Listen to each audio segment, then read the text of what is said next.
All right. Good evening, everyone. Good evening, everyone.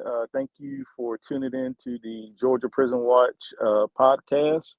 It has been a minute since we have did a podcast, so we are looking forward to having a discussion tonight about some things that's happening inside of the Georgia Department of Corrections and with our prisons here in Georgia.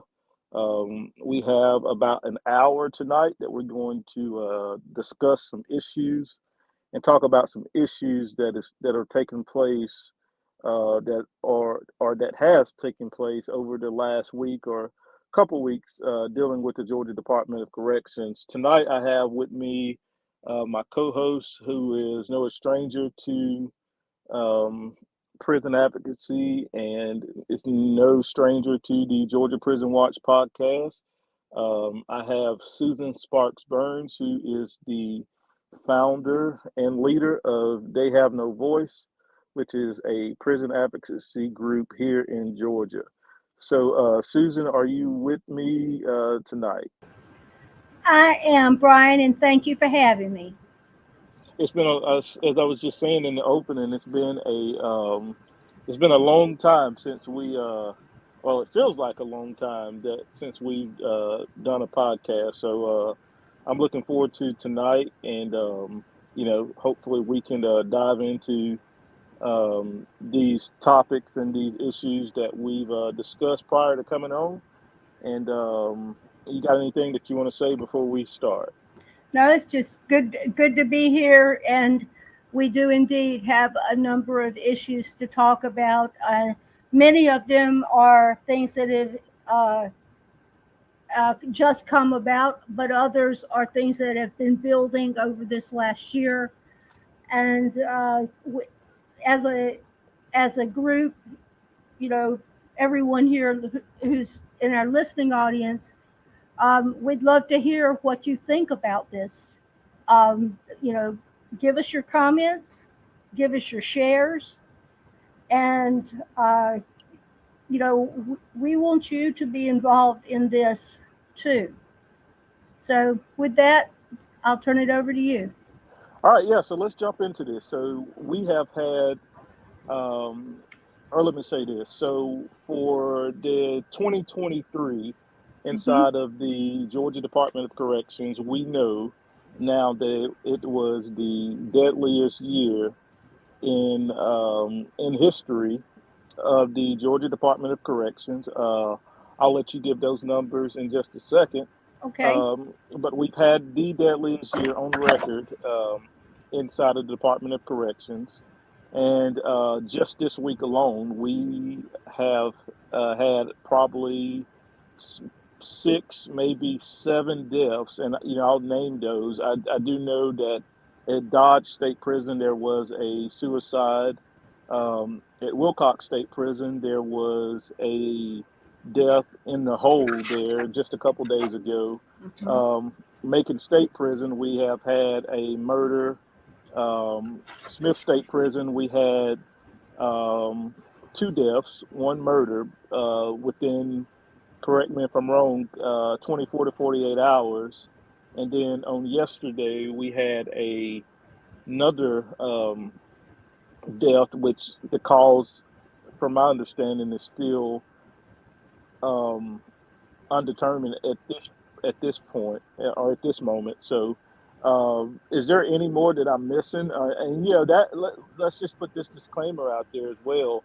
These are the ones that we actually do know about. That we have got information on. So I don't think I left any out, did I, Susan? Um, Actually, there is another one. Well, you, we'll let our audience decide. There was a death at Central yesterday morning. Yeah, I said I Oh, mentioned Central. I apologize. I Yes, and apologize. and and, and then about, I'm sorry to cut you off. And prior to starting this podcast tonight, I heard from a family who has lost a loved one today at ASMP, and at this particular time, they don't know if it's if it's a murder or a just a natural cause death. So they're kind of in the dark about that. So we've had murders and suicides and deaths this week at a number of prisons in Georgia here. And like I said, I counted. There's six, possibly seven deaths just this week inside of the Georgia Department of Corrections. Yeah. And of course, there are always at least as many deaths by natural causes or as there are by suicides and homicides together. Right. So GDC is the deadly place to be. Yes. And unfortunately, it's not getting any better. We've been talking about this, especially last year on the podcast that we did on just how many deaths that there has actually been. And I mean, I don't think people understand. I think that we have to say this is that last year was the deadliest. It was. It was not the most deaths ever, but in 2020 we had 82 deaths due to COVID, and that year we had 280 deaths. So we were still looking at 200 deaths if you exclude COVID. And last year, in 2023, we had a total of 259 deaths, and there's no COVID listed among those. Right. So yes,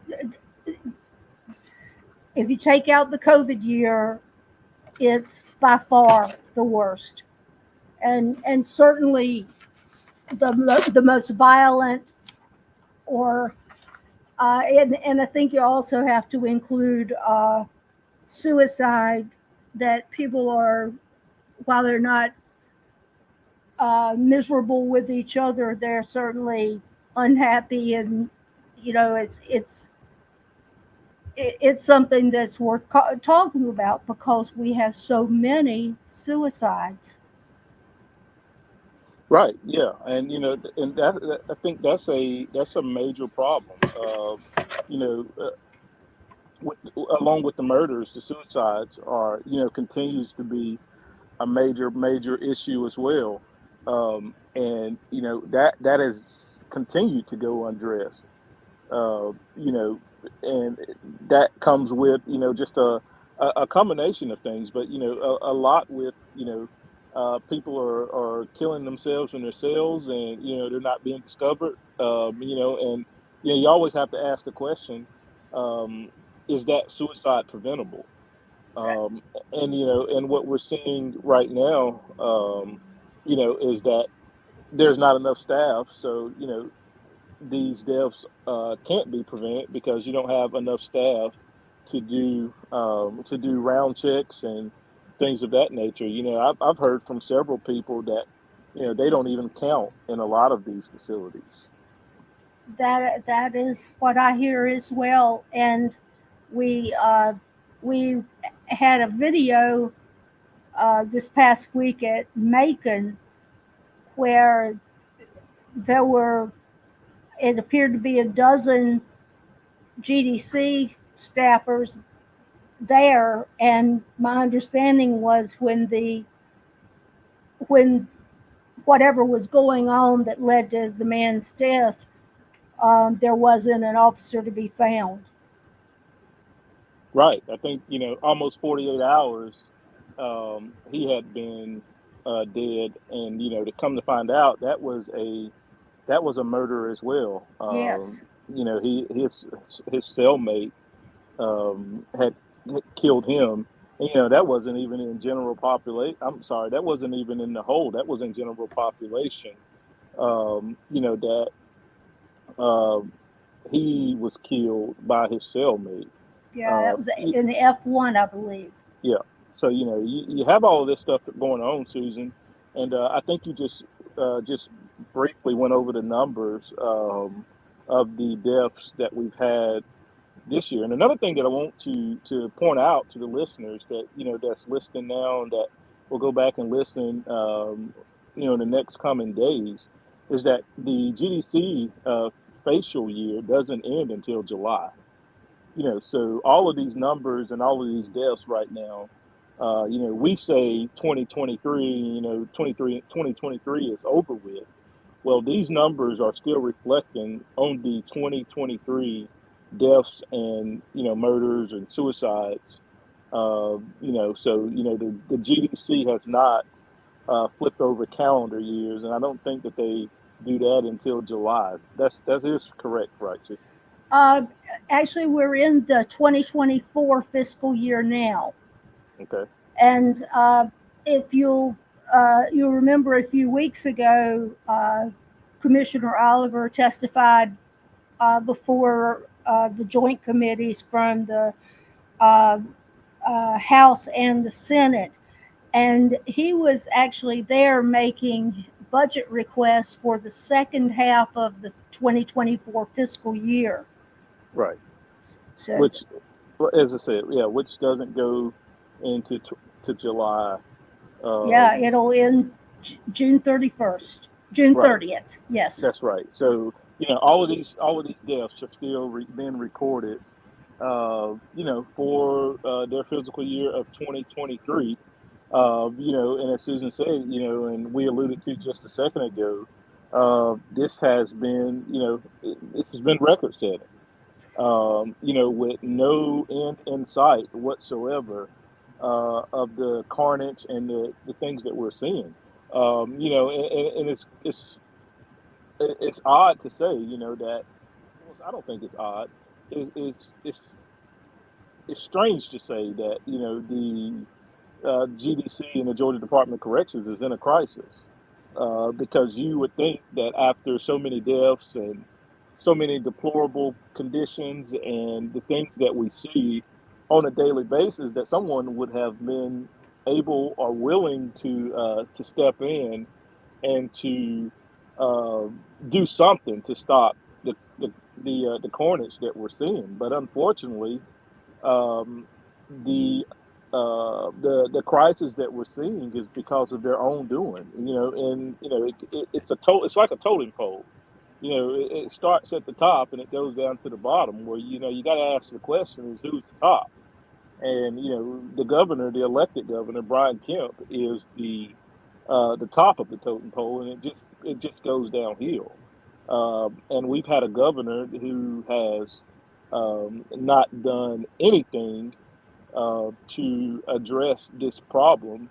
I guess he could say that he addressed this issue by getting rid of Timothy Ward and putting him on the parole board. But then you bring in someone who, just like Tyrone Oliver, who has continued the same practices that Timothy Ward was doing. Yeah. We had hoped for uh, we had hoped for something new and better, even with a younger person, ideas that came from outside the department. And instead, what it appears to me at least is we've had a continuation of the same practices with some perhaps some better parsing of the language about it. But I just counted the people who were graduating from their uh, BCOT class at, I think that was today, and they had 83 people in the graduating class. And I'm fairly certain if they went back and counted those classes in uh, 2017, 2018, that those classes had 120, 130 people in them. Yeah, and I think we've discussed this a couple of times, and let's stay right here for just a second, because and I have the picture up on the screen today for anyone that's viewing this, or that the GDC posted today. Uh, Yeah. but let's stay here for a second, because I think this is important. I think this is a very good bring up by you. You know, out of these 83 or 84 people that you actually said that graduated, how many of these people are actually going to actually work with the offenders, with the incarcerated people behind the walls? How many of these people are actually going inside of a prison to actually to do some work? How many of these people are, are counselors that's going to be going in to be in a counseling role or in some type of different role inside of the GDC besides being an officer? And that's one thing that the Department of Corrections never tells us. Okay, well, this out of the 84 that's graduating, you know, 55 of them are going in to be officers, and the remainder is going to be some type of other uh, in some type of other role, transport, whatever the roles that they have, that's in there right now. But Um, internally, they have a reason for wanting to do that, and that's if they have uh, a lot of people out, say it's a sick out, for example, they can put the counselors, if they're certified, and some of them are, they can put them, they can stop counseling for today or for this week and put them in the prisons doing, I'm not sure what, since they don't seem to be in the control booths, but they can, that gives them some latitude. I understand why they'd have that, but like you say, it's not completely transparent on the part of GDC to not tell us that we've all got a dog in this race. right, and and also, it's disingenuous to portray, to the public that we're hiring 84 officers, and and all of these officers are going to be going into all of these prisons and working. That may be true, but how many of these 84 officers, or like I said, whatever number you just said, how many of these officers are actually going to be there for a week? When they go into these places, and they see and they see that they're running a entire building with four dorms in it by themselves for for whatever, how many hours they work a day. How many of these people are going to stick around and actually put up with these this stuff that they're going to have to put up with? I mean, we've heard stories. I know you've heard stories, of officers working, two and three buildings by themselves. Absolutely. And you alluded to just a few minutes ago that, we know that there's no officers in these control booths. We see the videos when someone is being killed or attempted to be killed, that we never see an officer, we never see anyone, we never hear anyone's voice that tries to detour the attack that we're seeing. So I just think it's disingenuous to put this out. You put these pictures out every whenever they put them out. Quite often, I believe, and there's no transparency. There's no background. There's nothing but a number, and that they graduated. Yeah. So I just think it's kind of pathetic, because and that, as I said, there's a lot to unpack from just that, on just a picture, and all of this stuff they say is going to that they said it's going to transpire with all of these new hires. Susan, anything else you want to add before we move? On the post that was on the GDC website, I read one young woman. I assume she was young. For what she said was that um, she was hired and she stayed a month.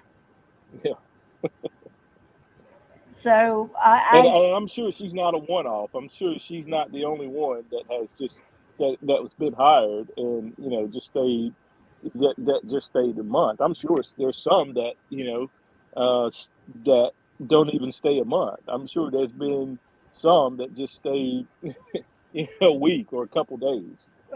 when we hear the testimony about how much improvement's been made in attracting new hires, what we're not hearing is the impact of turnover that has to be accounted for in your new hires. You have to be aware that a certain number of them, a certain percentage, are going to leave. So instead of hiring 84, I promise you, you need to be hiring triple that amount in order to make up for the staff that's been depleted in the last 6 years. We're down from 6,200 to basically 2,500. And those 6,200 that they had 6 years ago weren't doing nothing. They were doing their jobs. And for whatever reason, whether it was money, whether it was conditions, just the danger alone, they're not there and they are not coming back. No. But they need to be replaced. Susan, let's touch on this for just a second, and I promise you we're moving on to our next topic. But you gave an interesting number, and I want the listeners to really understand this. And we're spending a little bit more time on this than we kind of intended to, but I think it's kind of important. So, Susan, you just alluded to the number of officers that they claim that they have on the books right now that's actually, working and, or on a roster at a prison. What's that number again? It's right around 2,500. 2,500 that they have actively on the roster. Mm-hmm. Okay. And the population, the total population of offenders inside of the Department of Corrections is what right now? Because I looked at it the other day. I looked at that number just the other day. It is around 5,100, I believe. 51,000. 51,000 is the correct number. I put you on the spot just to see if you're going to put the right number out there. And you put the right number out there. So you can just keep them coming. I can do that every month. So 51,000 inmates or offenders to 2,200. Yes. 2,200 officers. Make that number make sense. Down from makes no sense. Down from 6,200 officers. No, it makes no sense. And all of us, I'm sure, I'm sure all of us have had jobs where for a day or a week we had to do somebody else's job as well as our own. But these people are having to do essentially triple the work of the people from 6 years ago. Yeah. And Susan, it's very important because, the listeners and everyone that listens to this, they need to understand the crisis that we're at.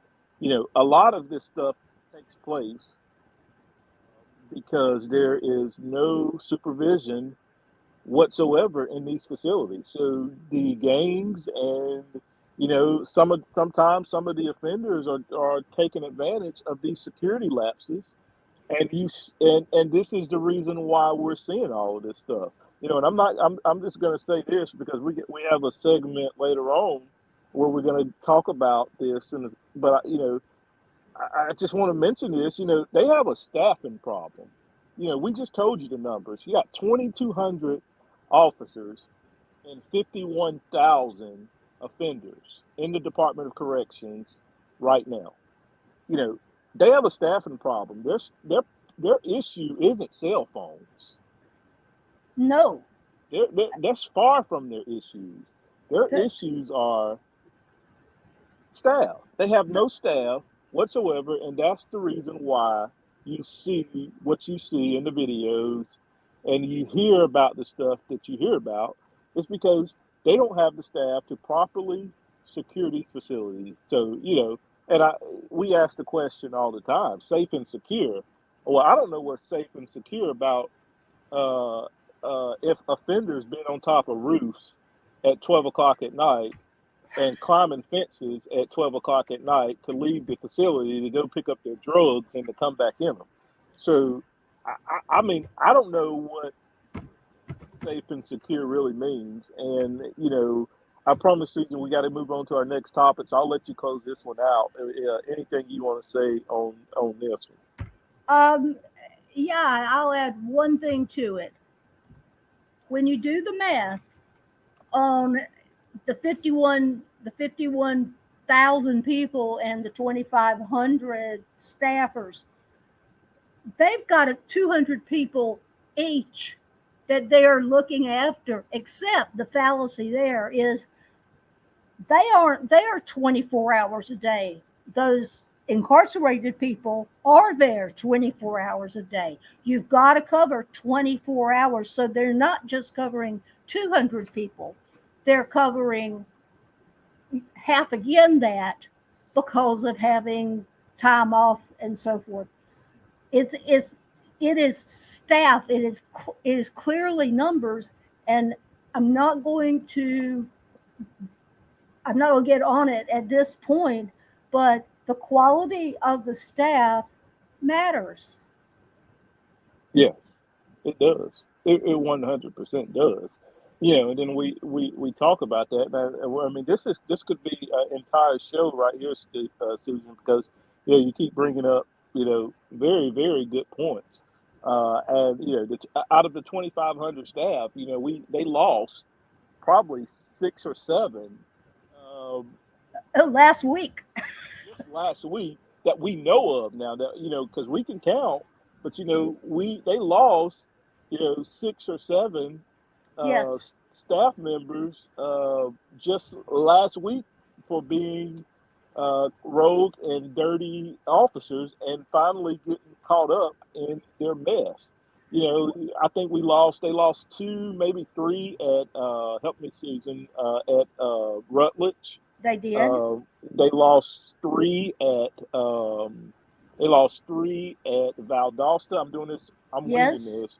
They lost three off at Valdosta. They lost one where her charges reflected, being a officer somewhere, but I haven't had any confirmation on exactly what facility that she was working at.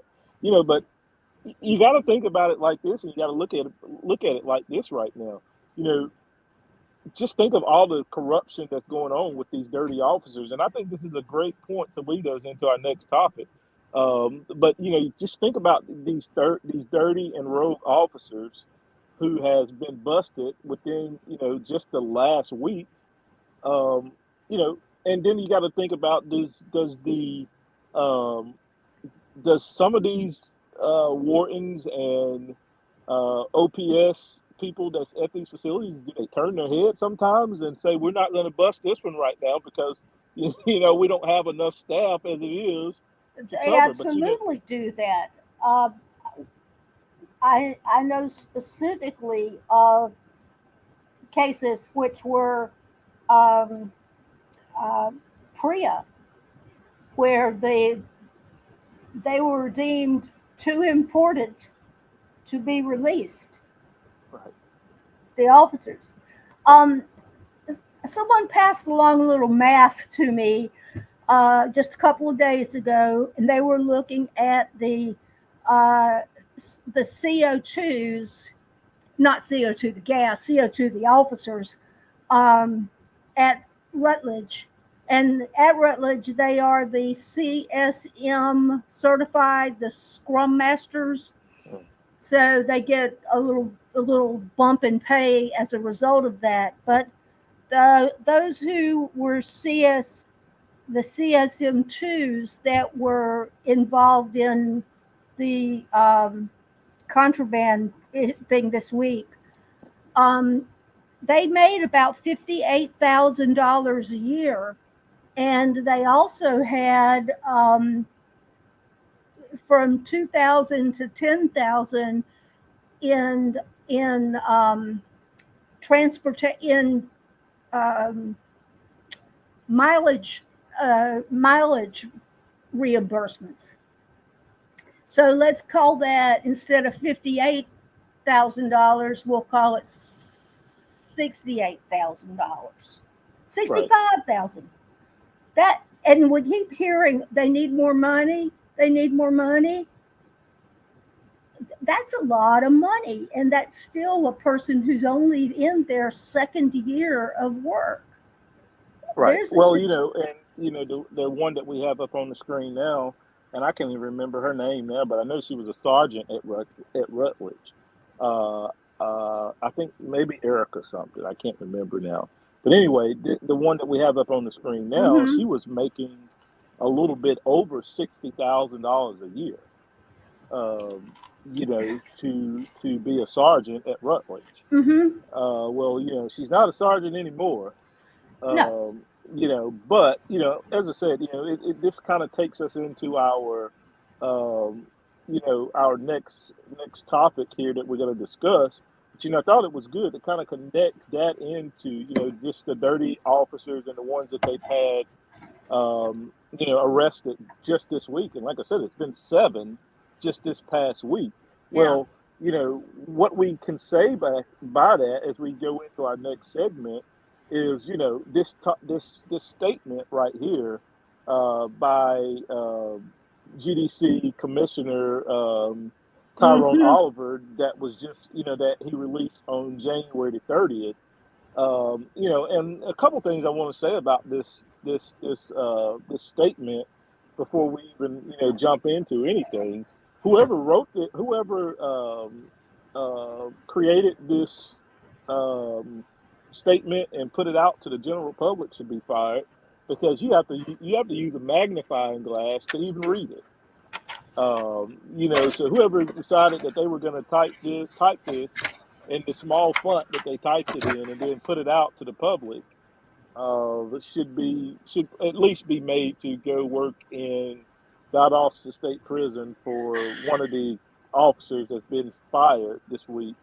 And Valdosta does not need to lose any officers. No, They are one of the most understaffed prisons in Georgia. So they don't need to lose any officers. But whoever formatted this statement and typed it and put it out there for everyone, they need to be made to go to Valdosta State Prison and work for forever because it's ridiculous. You can't read it. no, I had to zoom in on it on my office computer just to be able to read the nonsense that Tyrone Oliver said. well, he made a point early on to speak to his feeling about the corrections advocates. Us, yeah. He made let's just call it as it is. Let's just be honest with it. He made it a priority to come after me and you and others who are doing the work along with the media. He made it his priority to 100% come after us and to say that we are not offering any solutions to the problem. I'll touch on that in just a second, but that we're not offering any solutions to the issues that they're facing, not we. Excuse me.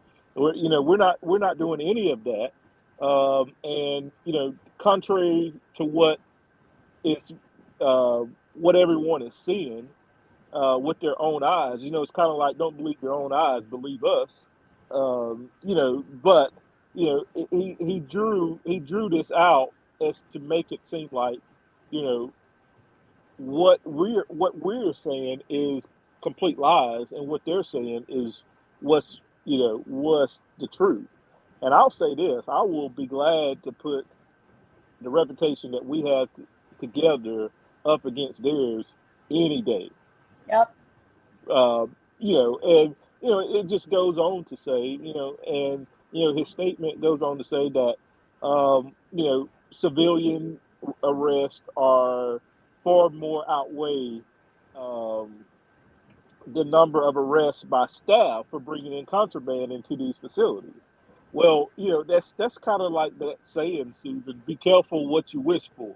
And now that's biting him in the behind because he put this statement out 2.5 weeks ago, 3 weeks ago, that it was all civilians bringing all of this contraband in and all of these all this stuff into these facilities.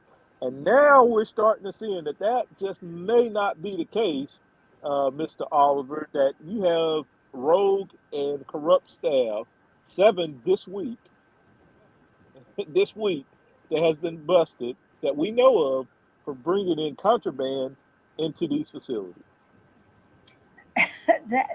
This is, this goes back, we mentioned it earlier, to 2020, 21, and 22, when we didn't have any visitation. And yet the contraband problem was just as bad. Yeah, through the roof. I mean, and we knew it wasn't the civilians. So, there were some people who were busted driving by in a car throwing something over the fence, but and that's Susan, that's not the great volume of the contraband that's getting in. And Susan, think about this, and the listeners, I want you guys to think about this as well. Out of the 911 calls that we've heard since we started publishing these 911 calls, how many of these 911 calls from Smith and from Macon State and from Telfair and from several other facilities have we heard them calling in for assistance to haul someone off to jail for bringing in contraband? It's not very many. No. I mean, I can count on one hand that the number that I've heard in the last 4 to 6 months. I mean, I can count them on one hand. Well, I listen to these calls. We hear the people working at Smith call, and we don't hear it at other prisons, call 911 asking for help to find because they hear a drone.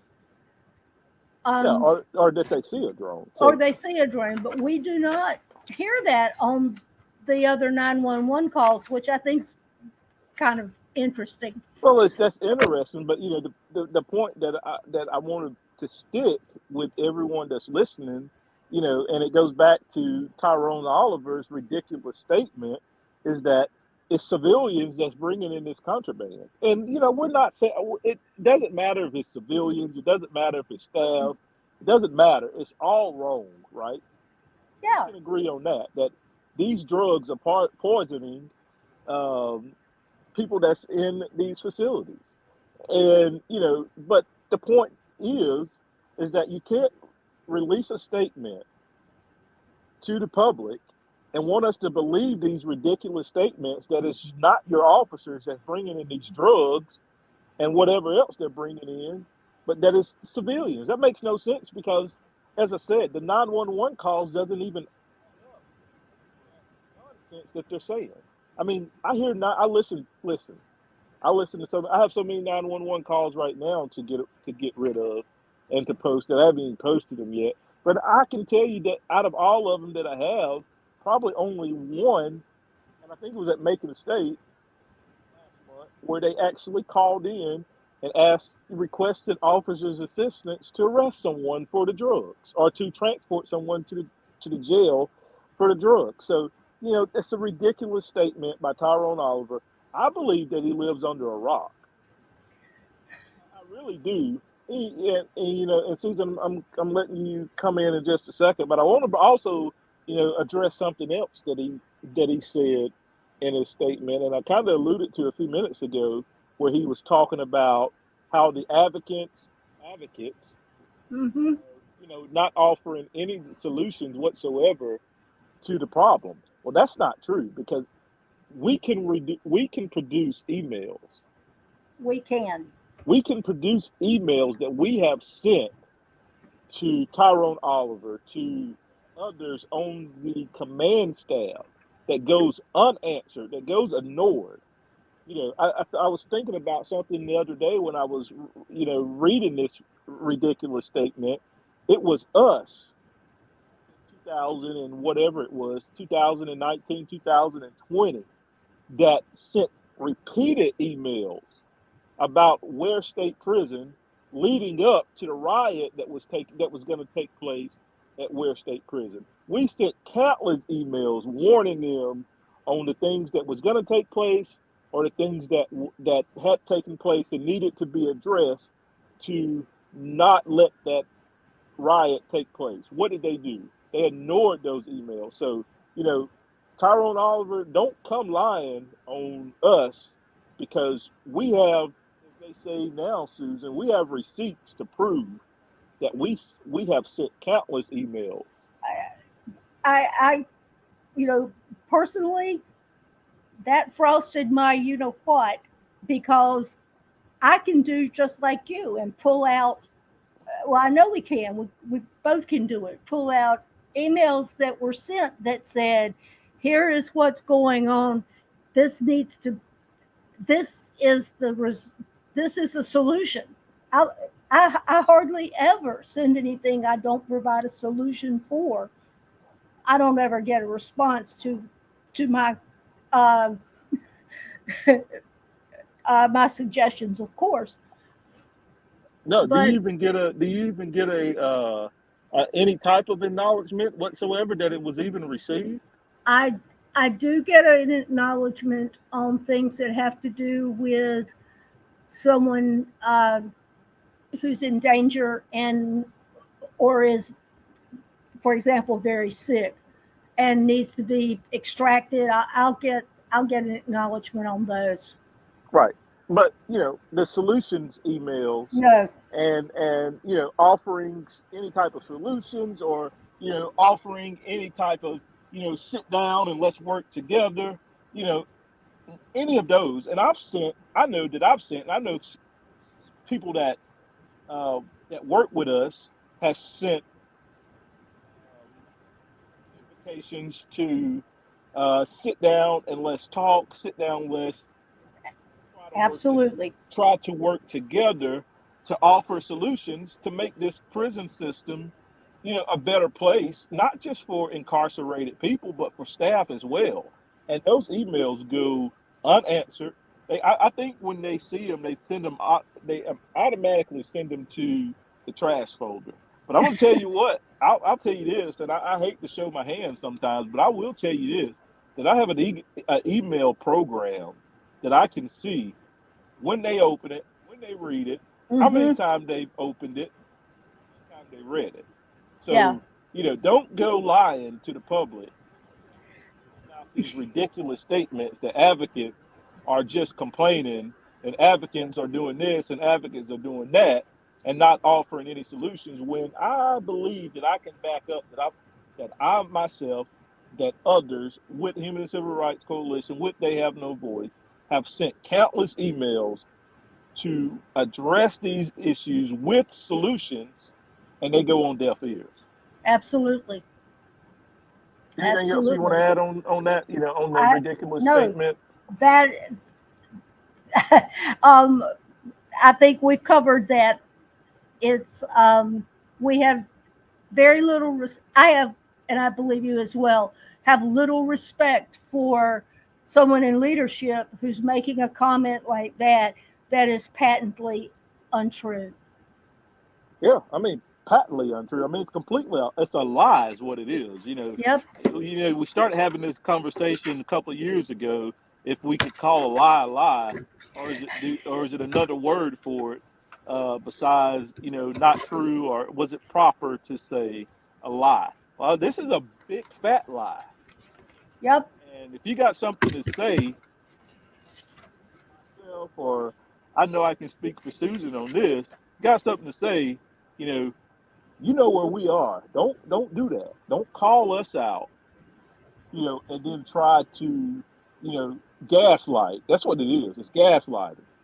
And I don't appreciate it. And don't gaslight the community in this state by putting out ridiculous statements that is not true. And then think that we're not going to address it, because we are going to address it. And I'm going to call you a liar, because that's what you are. And whoever can pass this on to him. I know he looks at the page. I know he listens. Don't lie, because we have offered solutions. We've offered suggestions. We've offered to sit down and to talk and to work together. And you guys have refused. So don't do that. Anything else, Susan? Nope. All right, Macon State Prison. Macon State Prison has become the Smith State Prison of 2023. Um, you also always, Susan, and I know you probably do this a little bit too.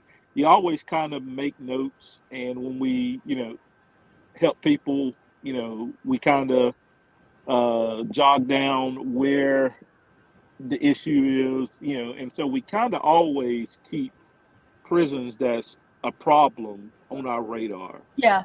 And those that have listened, or those that do listen and visit the Human and Civil Rights Coalition of Georgia's Facebook page often, know that um, we have been releasing 911 calls from Macon State Prison for about the last, what, Susan, I say 4 or 5 months? Yeah. And there was a reason behind that. It's because, we had started hearing rumblings, and we had started hearing things, taking place at Macon State Prison under the direction of Warden Timothy Sales. Yes. We had started, hearing rumblings, and we started being contacted by some family members, and even some people that was there, that it was starting to get more and more dangerous every day. And now that has came to fruition. We are seeing record a number of stabbings. We're seeing a lot of deaths. Just last week, there was a gang war that took place. Mm-hmm. I got the 911 calls. There were 7 911 calls made from Macon State Prison on the 7th, February the 7th. There was 7 911 calls. 4 of those were requesting ambulances to transport offenders to the hospital that had been injured pretty bad. And Susan, I'm coming to you, but I want to make this point. And people have to understand and really think about this stuff. When you dial 911, you was taught this as a child growing up. Don't call 911. You don't call 911 unless it's an emergency. Well, you don't call 911 unless someone is critical, or unless there is an issue that's an emergency that you need paramedics to come out and treat that person on the trip to the hospital. So Yeah. we can't underestimate these 911 calls that we're hearing from Macon State Prison, because they are, it tells the truth, and it tells the tale of what we're seeing going on at Macon State Prison. I mean, we heard just, a couple days ago of flooding going on in the cells, where, the buildings were flooded with sewage. And Mm-hmm. I had a video that I didn't post, but I actually emailed to one of the top guys at the GDC, and just told him, this is ridiculous. This is unacceptable. I mean, water was probably up in these guys' cell. Now they're locked down, and you have water in their cells probably up to their ankles. Yep. And they were left in this for days. They had not showered in 7 or 8 days. So what is going on at Macon State is a understatement of deplorable. Yeah. It's deplorable condition that's taking place at Macon State. As I said, as alluded to when we first started this particular segment, that Macon State is the Smith State Prison for 2024, and we have to continue to highlight what's going on at Macon State, Susan, because as I said, it is dangerous. They don't have the staff to properly run the facility. I think we reported last month or the month before, population of 1,800 at Macon State. And on that particular weekend, I think it was three officers that was working. We have to highlight Macon State because it is a huge problem, and we're going to continue to see deaths and violence taking place in that facility. And Susan, I'll let you chime in on Macon State. We had a video from Macon State that involved a head in a toilet. Yeah. And I had a couple of people who were new to this who were asking, where is the staff? How can this be happening to my loved one where is the staff? You can guarantee this. There is no staff. What we saw on that video would not be happening if there was any type of staff oversight. It's in some ways the staff is only a deterrent, but it is a deterrent. And when the option is to kill somebody, that deterrent is desperately needed. And that young man didn't die, but we know pretty much. I've been told who he is, and it was just awful what he was being put through. Yeah, and then go ahead. I'm sorry. His mama saw it. Yeah, I mean, and it's just not that video. You alluded to it earlier. We saw the video a couple days ago of them removing the body out of the cell that had been in there, which is this young man on the screen who had been in there for almost 48 hours dead after being killed by a cellmate. And it just tells you right there that they don't have enough officers, and the little officers that they did have made no attempts whatsoever to go around and to check to make sure that everyone was living. And it's evident by his body being in that cell for so long. There's no one that could have possibly went around and checked on these people or on this, and specifically on this young man, because if they did, they would have discovered his dead body, and they did not. So my question is, when are we going to start holding accountable these officers that they do have, and these supervisors that they do have, and these wardens that they do have, that is not properly doing their jobs? If you don't have enough officers to do their jobs correctly, then you need to. Where's these wardens and deputy wardens that's been paid the big dollars in these facilities? What are they doing? It goes on, Susan, to what we're always saying. It's like it's like a broken record. Preventable deaths, preventable deaths, preventable deaths. Yes. They don't even have a system in place or anything in place. I mean, it's evident of how to do things without the proper staff in place. The solution is not just locking them down, and well, I guess it is their solution. It's just to lock them down for 7 to 8 days, and they'll be all right. That's right. Don't run showers. Food for the bean flap. But no one even looked through the flap.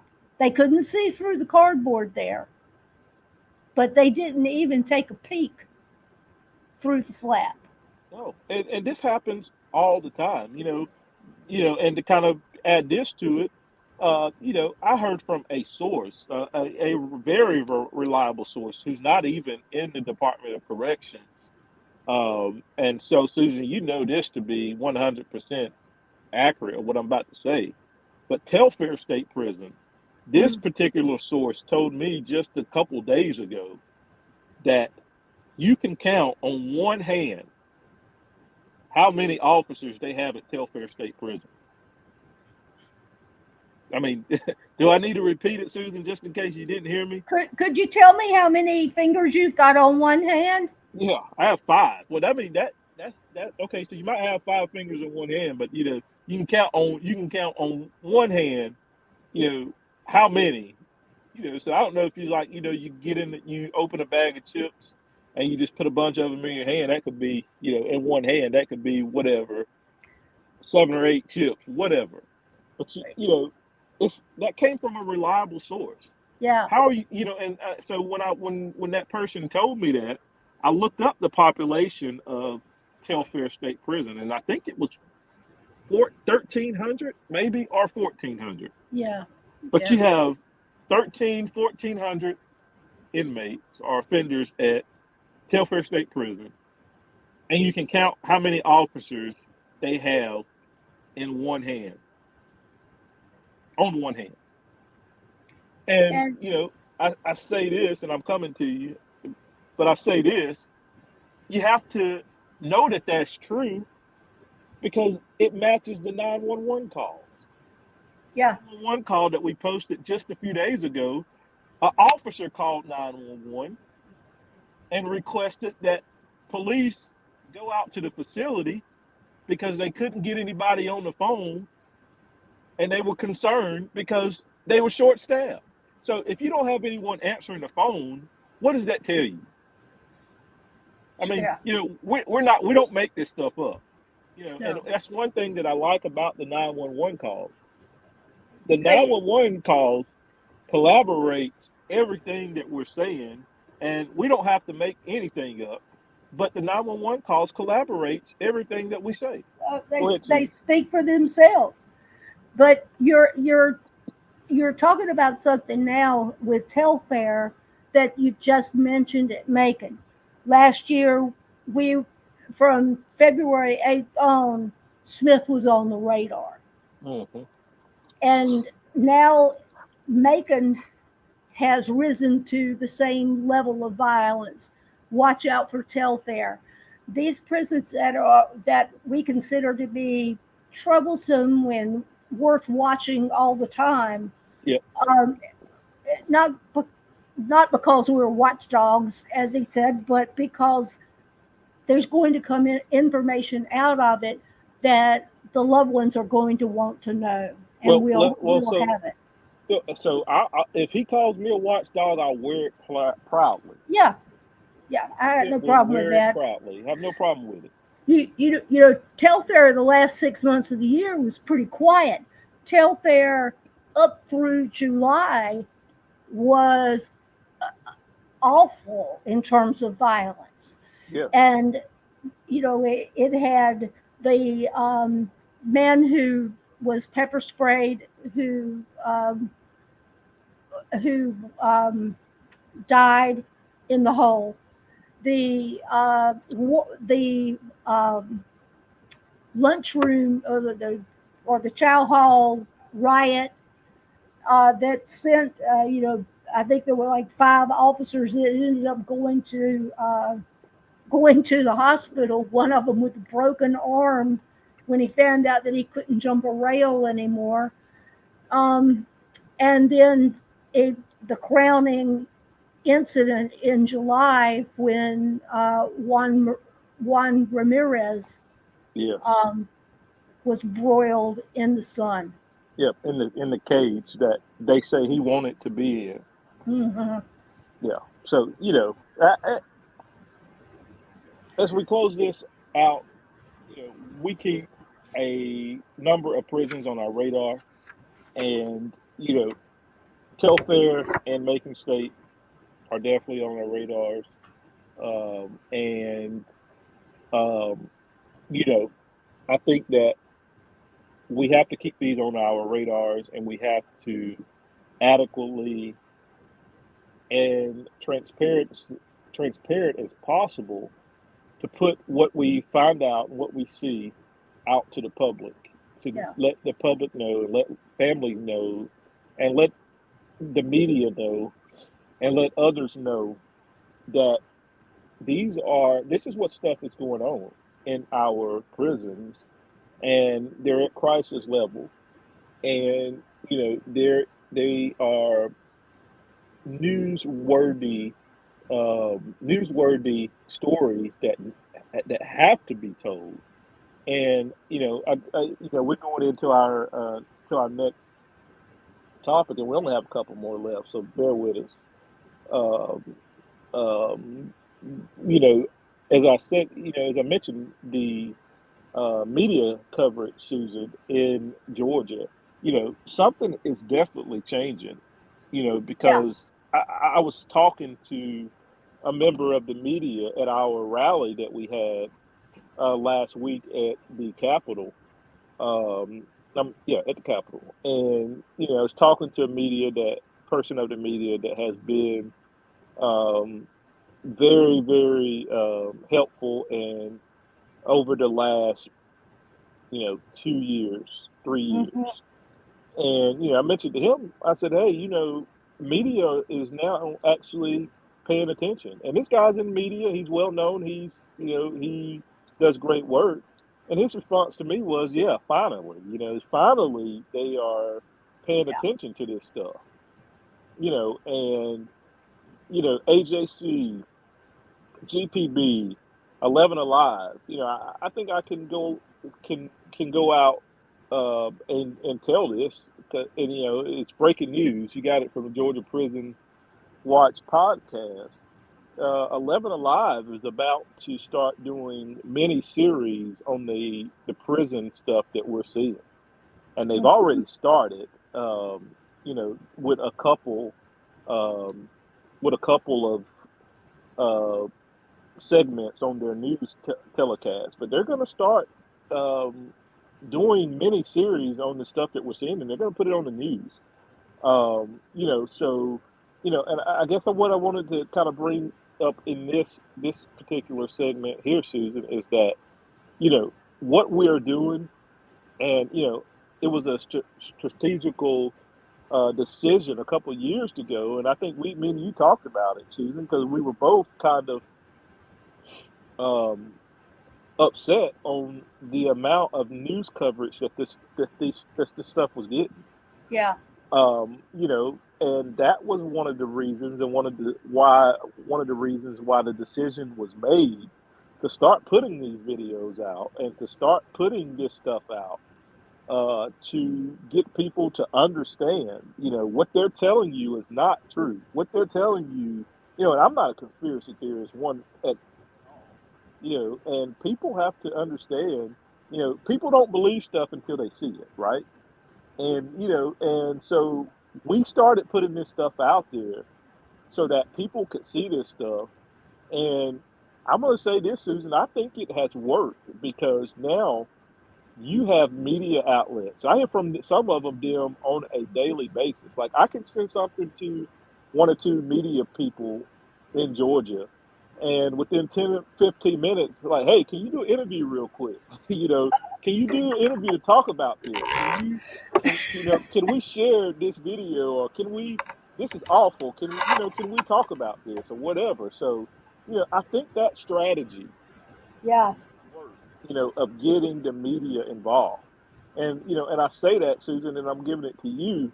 I say that because it's important for everyone to share the things that we post. Now, I know you can't share it in, the groups, but, you know, the stuff that we share on the Facebook page, on the Twitter account, on the Instagram account, on the YouTube channel is, for public consumption. We want you to share this stuff because it gets into the hands, it gets into the eyes, gets into the mind of the media people who has played a major role in discovering this stuff, or making this stuff known. And so, Susan, I know you have a very good relationship with members of the media. I know you speak with some on on a daily basis, or if not on Hmm. a daily basis, a couple times a week. Um, this stuff is important. We have to help them, and we've helped them um, to a point now where they're being attacked in statements by the Department of Corrections. Go ahead, Susan. Well, You're right. Everything you've laid out there is true. We talked about, you know, I know I actually said as a mother, I don't want other mothers to see some of the things that we've seen. I don't want them to see it, but we have to put it out there. And if some of the mothers see it, well, I'm sorry, but there's a greater good going on here, and it's the coverage we get from the media, and Brian's right. We get these calls regularly. Can you can you get on a can you do a Zoom for us, and for something for today? And I'm standing there in my pajamas, and okay. I mean, Susan, and to piggyback on that, just to piggyback on that, I mean, last month, for a fact that I'd be working, away from this, and I'd get 2 or 3 calls and, text messages coming in on my personal phone number, and hey, can we come to your office? I had one call me last month and asked me, hey, can we come to your office? We're reporting on the prisons. And can we come to your office and do a live shot in front of a sign or something? As we do a roll in and a roll out to our story. Can we come out and do that? And I'm like, all right. And then I'm like, well, I don't care, And then it's like, well, and can you do an interview real quick? Well, I can't. Let me call Susan. I know Susan will be more than glad to do your interview. So and that's because of we gain a rapport with them because they see, and I'm not going to go into private conversations, but they see the stuff that we see. We have several. There's one last night that was on the page. Corey Alcorn has become just, a person to go to if we need to get a story out. And and one thing too, Susan, that I will say, and we're way over time, but Yeah. we've not done this in a while, so it is what it is. But it's funny. We see lies so much now when the media gets these ridiculous statements and these ridiculous press releases that they don't even believe it. It's Yeah. like, like, wait a minute, what? Well, let me get clear. And, they'll get a statement, email, text us and ask, is this true? And then they'll have to go back and get clarification on the GDC because it just doesn't make sense on the lie that they've told. Well, I like you. I have heard from. Um, I mean, you get to be friendly, if not friends, with the press when you're talking to them every week or two, and I've heard the same thing you've heard, that they are working on big stories. Yep. This is, and this is good for what we're here for. Yeah. Yeah. I mean, I'll put one out there, and I'm not going to say who's doing it or what's doing it, but there's been a lot of discrepancy in these natural deaths and homicides, what the GDC classifies as natural deaths. Yeah, So, are you still here, I am. Is is my Susan? I am here. Y'all still here? Uh-huh. Let me try that. Can you hear me? Yes. You were Susan, fading can in you and hear me? out. Hello. I'm here. So bear with us just on here. All right, is that working? I can hear you. Yes. Okay, well, I could not hear anything because my phone rung and I don't have the other device. That's why. So, Okay. But let me just put this out there, and we're gonna move on. Yeah. With the GDCs, how they classify deaths Mm-hmm. and things of that nature. Do know that there is a big story coming out on that and how they classified. And just to put a little, give you a little spoiler, you know, this particular publication went back 7 or 8 years and actually picked up or not picked up, but actually got death certificates on a lot of these deaths. And some of the stuff is gonna probably blow your mind on the stuff that they died from and what they died for, little common stuff of what they died for and what the GDC actually said. So, just spoiler alert. I'm just put that little bit out there and I'm gonna leave that alone. Yeah. But Susan, anything else you want to add before we move on to our last topic? No, not for me. Are we going Yeah, to so we're the? going to go to the Okay. Florida Department of Corrections. So Okay. Okay. we're going to go to the Florida Department of Corrections, and I wanted to share with this because this information actually came from a journalist who, correct me if I'm wrong, Susan, lives in Florida, and Has Susan he has. moved? He moved to Arizona, I believe. Where Yeah, is well, he? he may Where his be, but daughter is. okay. Yeah. Well, anyway, wherever that doesn't matter where he's from, Yeah. He but does national stories. right. So he does national stories. Susan has been a guest on his show a couple of times, Mm-hmm. and he covers prison issues. He covers pretty much national events that's taking place, and he has started covering some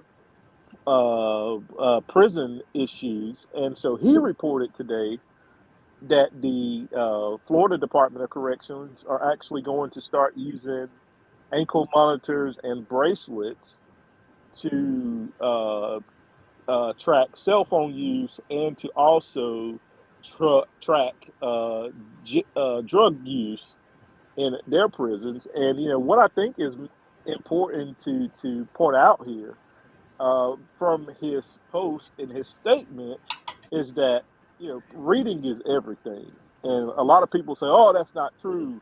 And I had a couple people message me, so I've been in Florida prisons, and they don't do that. Well, reading is everything, and in his statement, it clearly states that they just started it, they just started this, and also that it's going to possibly, well, not, he didn't say possibly, but it's going to be statewide, which means they're going to implement it statewide. Um, Mm-hmm. and so, this was interesting to read, to say the least, in my opinion, because and the question that I wrote down is, is this, could we possibly see this in Georgia? Uh, I think this is. I think we would. If this goes statewide in Florida, there's a pretty darn good chance it would go statewide in Georgia as well. Uh, Right.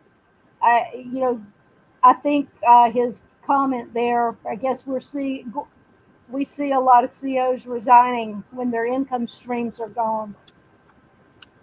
Yeah. Everybody knows what's going on here, but what interests me about this is they won't be able to deny that someone had a heart rate and then they didn't. Yeah. That's right. And That is we've had three of them that I know of in the last 6 months. One that, well, 7 months, 5 days, and two that were 2 days. We right. think back to um, July, the 1st of July of the year before, with Mr. Eakers hanging over the railing for two hours at Ware. Mm. it there won't be any denying that no one responded. That's right. This is going to be easy information to match up with the heart rate information as well as the cell phone signals. Right. And so, and to point out and be clear, we're not excuse me, we're not saying that this is coming to Georgia. We have no clue on what they're going to implement. Their track record is not very good from No. implementing things into uh, their prison population. So we're not saying that this is actually going to come to Georgia. But I thought it was interesting. I was reading some of the comments of what people were saying, um, and a couple people were saying, this is just a way to get rid of the cell phones. And this is the way to cut down on the cell phones or whatever. And I think that's a true argument. You have to look at what their main initiative is. You know, the only thing that they care about right now is cell phones. They don't want the public to see what's actually taking place, the horrible conditions, the murders, the violence. They don't want like us to see that stuff. No. So it has made them look so bad the last 3 years that they have started an all-out war to get cell phones. Like a couple months ago, when we talked about when we had the offender on the podcast, and he said that we had to call 911 because there was no staff around. And what did the warden do? He came down, didn't care anything about the, the offender that was having seizures. Uh, He wanted the cell phone. He wanted the cell phone that called 911. It wasn't anything, giving the guy help. It was about getting that cell phone out of the dorm so they wouldn't be able to call 911. Well, I'm going to tell you, they better be glad that they have cell phones right now, because they would probably have more deaths and more things on their hands if they got all of the cell phones. Because how many stories have you heard? And I know I've heard plenty where someone in the dorm has to call 911 because there's no staff. we've heard that so often. I it hardly raises an eyebrow for me at this point, Yeah. because it's that commonplace.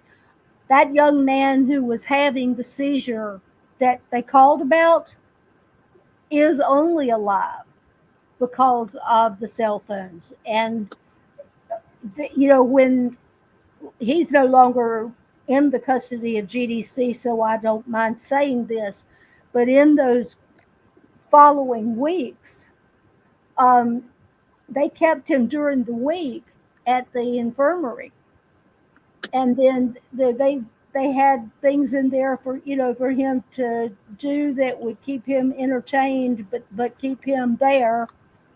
And then come Friday at 5 o'clock, he was back in the dorm again, and Right. he had any number of issues and incidents where additional help had to be called for over the weekends. That continued the whole time that he remained, and I believe it was 7, 8 weeks, something like that, that he remained having those seizures. Right. So, I'll say this, and we're going to close out. I'll Okay. say this. You know, as I said, cell phones should be the least of their worries. Yeah. You know, we heard just last week or a few weeks ago where they're going to throw money Hmm. at coming up with technology or installing technology. I think they said 4 or 5 prisons that's actually going to um, detour these cell phones from being used. Now, I know that they had technology previously at Macon State Prison that 100% killed any type of signal on cell phones um, at the prison and in a close proximity to the prison. And I think, the people of that residence of Overthorpe was not happy. Um, and so we've learned that they're going to throw money at this issue and implement this technology in, as I said, about 4 or 5 prisons. That's going to supposedly stop them being able to use these cell phones. And I say, Susan, it's a waste of money. You're throwing money at an issue that is not an issue. Yeah. Now, are we saying that they don't use cell phones to commit crimes? And are we? But it's not. If I had to give it a number, it's 3 to 5%.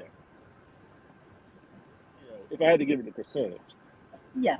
And it's I three think to that's five. generous. Yeah. Yeah, it's 3 to 5%. Now, I mean, we know that you have some idiots and some knuckleheads that's Mhm. using these phones to do stuff that's not legal. Yeah. But at the same time, majority of the prison population here in Georgia have no other choice but to use cell phones to speak with kids, to speak with family, to whatever. I mean, you hear stories all the time where they can't even get a phone list in to be able to call anyone on the wall phone. No, You they'd know, be using the wall phone if they could.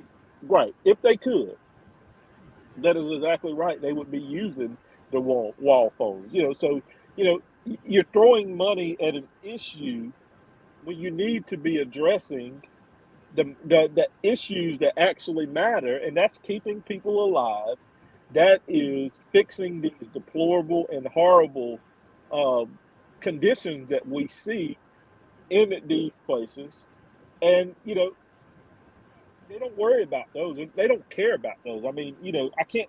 I hate to speak for people, but I think their actions speak for themselves. They don't actually care about the conditions and the safety and the security of these places. They care about their this stuff being put out there and shows them in a bad light. So they've identified the cell phones as the issue and the problem, and that's not it. And I said all of that, because the comments that I've been reading is that even in Florida, they're doing the ankle monitors monitor the to monitor the cell phones or to stop cell Hmm. phones.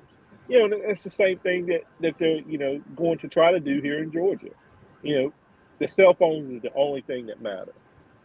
Susan, I'll let you close this out with anything that you want to say. Go ahead. I think it'll be a great day when the most important thing becomes keeping people alive and keeping them alive in in conditions that are humane. Yeah, that's 100% right. There's cell phones are a non-starter as far as I'm concerned. They um, threw millions at it 2 or 3 years ago under Commissioner Ward for these things, some kind of mobile units that they move from one prison to the next. They'd use them for a week or so at one prison and move on to the next. But we're at the point we're throwing good money after bad, and a smart leader doesn't throw good money after bad. Right. And that goes to the point too, Susan, to the point too as well. That's just like them building a 3,000 bed facility. And that $57 million price tag, which is going to be probably 64 million when they're finished, and you're not going to have anyone to staff it. No. you know that's the decisions that we're talking about, and the decisions, and that that has been made on a every budget year. is to throw money at issues that's not going to help anything. And if it helps something, I will be the first one to come on here and I'll do a podcast 100% dedicated to something actually working that Yeah, they throw money to. Mark my words, if it actually works, we'll be the first to we, praise it. yeah, we'll be the first ones to praise it and give props to to wherever they need to go. But I'm confident that you're not gonna staff a 3,000 bed facility, that you're you throwing money at cell phones, it's not gonna work. You know, all of this stuff, you know, it's not it's just not it's not doable. But because they want to appear that they're doing something, then they're doing something, but they're doing the wrong things, in my opinion. Instead of throwing this money at improving conditions, I'm going to say that to the day I die. Yeah, Throwing money at improving conditions, throwing money at offering trades and classes, and another thing that we don't talk about, and we need to talk about, is throwing money addiction problem that we have in these prisons, where the whole half of the whole prison couldn't pass a drug test if they drug test the whole prison. Why not throw money at that, so when these people do get out and do come back out to these communities, that they have something to look forward to, that they have trades, that they're yeah, not sprung out on drugs, that they're not, still addicts and addicted to meth and whatever other drugs that they take, when they get out here. And it's just all a revolving door. And, you're not addressing it. You let them out. They come out. They're still addicted to drugs. They go get on drugs when they get out. And they break a law or they do something and do that, and they're right back in the pathetic system that we have. So you can address cell phones all you want. You can do all that. That's fine if that's their prerogative.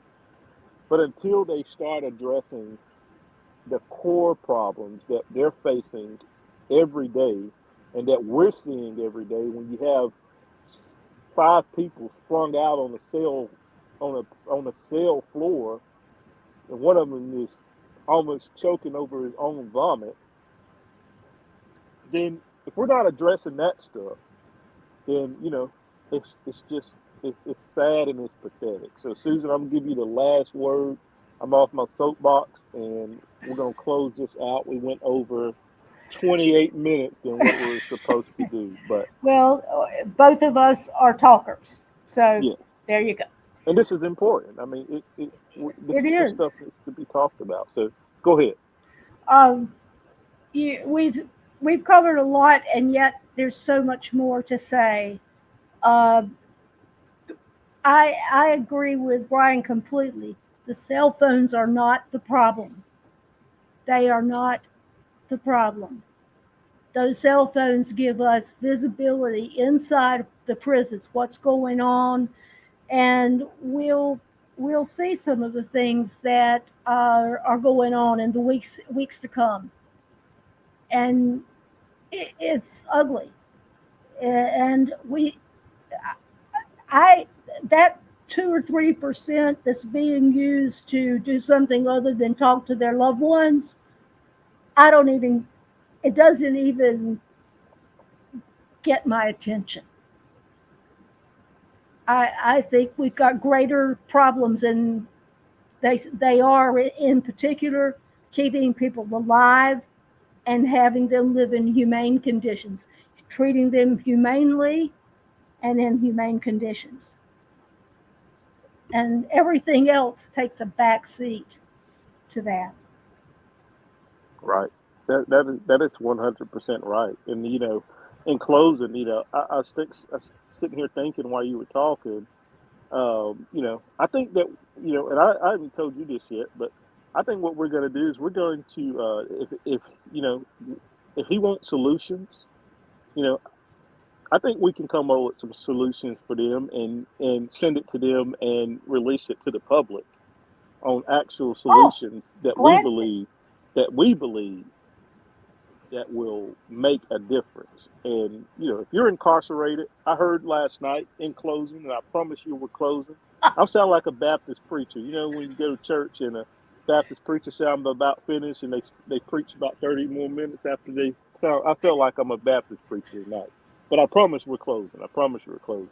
But I heard last night from a person that's incarcerated, um, and we were talking, and they were telling me about some things that were going on at the facility that they're at, and how it's calmed down a little bit, and how things were better. They're not no by any stretch of the imagination fixed, but things are a little better.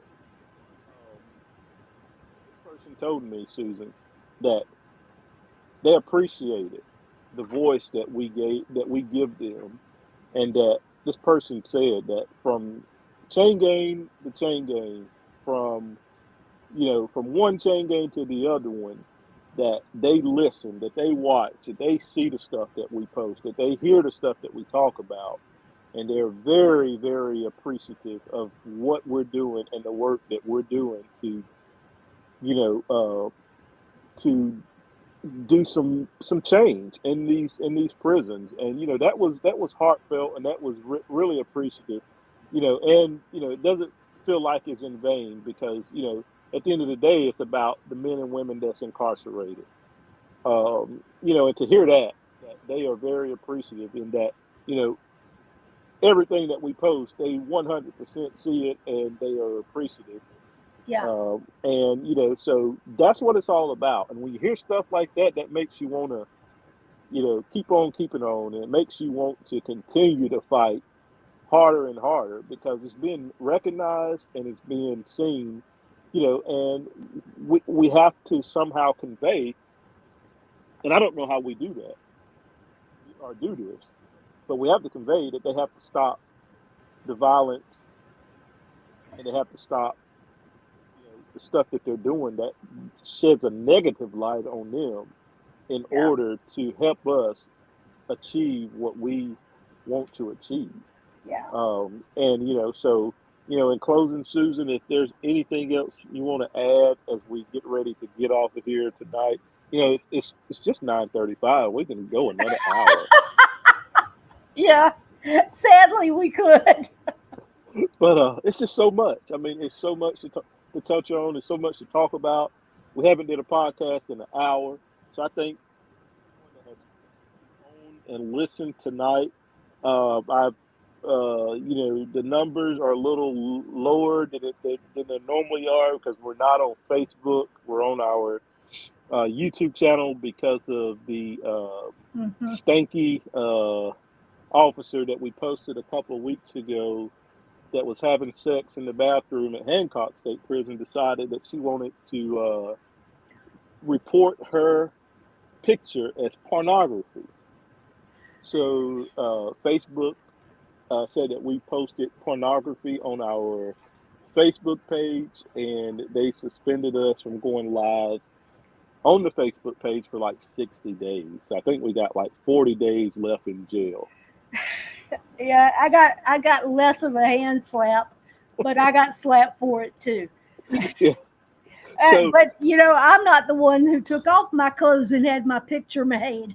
So yeah, and I didn't have that. You didn't have that pornography made, no, But I thought it was funny that she admitted that it was pornography, and she had it on her page as a state employee. She had it on her page. She had pornography on her page, and we get slapped for posting something public, a public picture. We get slapped with a hefty suspension yeah. of 60 days for posting pornography. So, whatever, I Well, don't yeah. know, but That's just the bonus you get with us. You get a little extra pornography here and there. that's right. That's right. There's no telling what we gonna post. It's just, I say this too, Susan. I say this every time I talk to you. I'll call you every now and then and say the GDC is the gift that just keeps on giving. Oh, I know it, man. I know it. So anything you want to add in closing? No, I don't. Other than on the subject of the Baptist preacher, if I would say to everyone listening, if you are a believer, maybe this is a good thing to pray Yes, for conditions and for the humane conditions and for lives to be saved, yeah, not lost. yeah. Lives to be saved, and we people miss it all the time. I don't know if "miss" is the right word, but people want to just state that we're against even the people that work there. We're not. We just Mm-mm. want you to do your job. And so I think that it's not. We shouldn't be missed to even pray for the staff that has to go into those conditions as well. And we got to keep them lifted up in prayer. They're fighting a battle as well. I mean, that just because them where they live, they have to work there to make a living, and that's not missed on us as well. So we're not against staff, we're not against No, anybody. So I always want to keep this even the staff lifted up in your prayers, and definitely those that are incarcerated, because they live in tough environment. As we say, Georgia prisons are probably the worst in the nation right now, in the country. And it's just it's not getting any better. That's why we had to continue to yeah, highlight. But in the meantime, definitely keep those men and women and the staff of those facilities lifted up in your prayers, uh, as much as you can, and um, just continue to pray, and hopefully hope that things will get better. And share, share, share, share, share. We can't say that enough. You know, we have to continue to get this stuff out. I think we're at about 56,000, almost at 57,000 uh, followers, and those that like our Facebook page. And we just got to continue to get this stuff out there. And so, as Susan always says, share, share, share, share, share. Hit that like button, hit that share button. If you're on YouTube right now, please subscribe to our YouTube channel. Hit that button or hit the bell, and you'll get notifications every time we go live. Turn those notifications on your phone so you can get those notifications. And just continue to support us. We need your support. Uh, you know, can't be like I said, Susan. This is Baptist preacher again coming out of me. Well, this might be a Pentecostal preacher. We need your money too. We can't do this stuff no, um, without your financial support. We get it if you don't have it. But we do things and we need things, and sometimes Susan and I put our head together and try to come up with resources for stuff that we need, because sometimes it just takes financial support to be able to get things. The 911 calls aren't cheap. Sometimes we get bills for those 911 calls. Sometimes we don't. It just depends on how many they are, and what type of mood the person that's preparing them is in that week. So we need your financial support. Tomorrow's $5 Friday. If you can help us out with $5 or more, that would be very helpful. And it definitely goes to great use. And we need your financial support. We need your support to continue this fight, to continue this push for our incarcerated men and women in Georgia prisons. Susan, I'm going to stop preaching, and I'm going to let you close us out tonight. And all right. Well, everybody join us next Tuesday. That'll be Extortion Tuesday. it's Extortion Tuesday. Okay. So, Extortion Tuesday, we hope to have you all here with us. All right. Okay. Thanks, Susan. Good night, Okay. everybody. Good night, everybody.